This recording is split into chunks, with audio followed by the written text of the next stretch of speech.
Treneri turbūt įkalbėjom prieš rungtynės ir kalbėjot, kad būna labai sunku psichologiškai, kai žaidi apylygiai, žinai, kad nebeviltiškas esi ir atkarpų, kad kalbant ir apie šias rungtynės irgi buvo visai neblogų, bet rezultatas neigiamas. Tai ką pasakėt savo žaidėjams iš karto galbūt po rungtynių, Rūbinė? tą pasiliksiu savo, ką pasakiau. Aišku, rungtynės turėtumėme dalinti kelias dalis, žinai. Ir tai, kada ir lygus rezultatas, ir tai, kada vieną arba kitą komandą įmuš. Tai, sakyčiau, pradėjom rungtynės gal ir neblogai, ten gal, sakyčiau, geresnius sprendimus galėjom priimti kai kurios momentus ir galbūt mes būtumėme įmušę įvartį.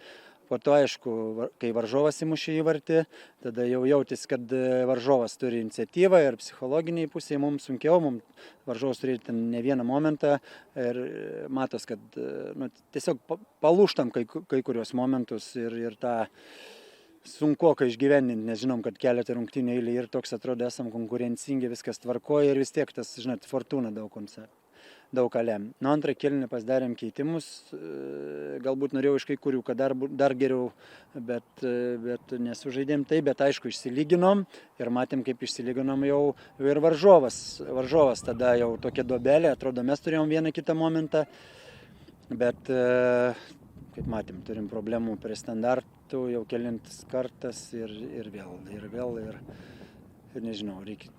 Neturiu net ką pasakyti, tiesiog turim pasižiūrėti video, bet tiesiog neturim pamest koncentracijos. Gaila, vaikinam galiu pasakyti, kad kovojo 100%, neturiu pretenzijų už kovą.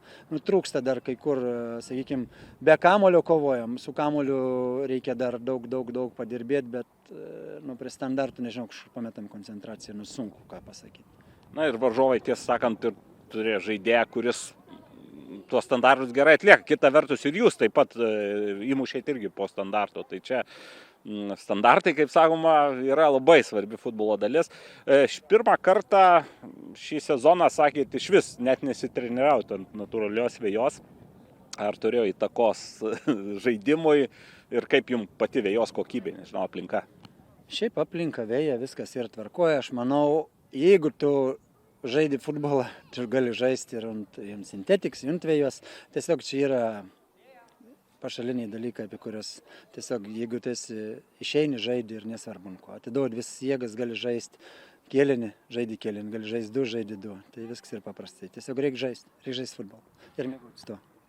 Šiandien atlikot tos, užsiminėt apie keitimus, atlikinėdavo ne po vieną, o visais trejetą per pertrauką ir po to irgi du iškart keitimus atlikot.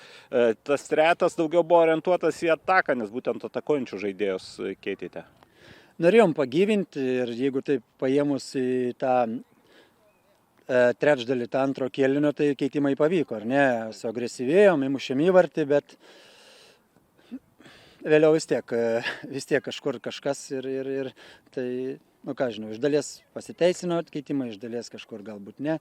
Tiesiog, žiauriai, tiesiog ir apmaudu, kad, tiek fortūna mums kažkaip taip atrodo kažkurios momentas. Aišku, jeigu nori, kad fortūna žiūrėtų, reikia ir pačiam kartas iškėlti daugiau įdėti pastangų. Tai to ir palinkėsiu tiek savo, tiek komandai. Mes turim daugiau įdėti pastangų. Daugiau. Tai vadinasi dar daugiau. Ir žemaičiška daugiau reikia.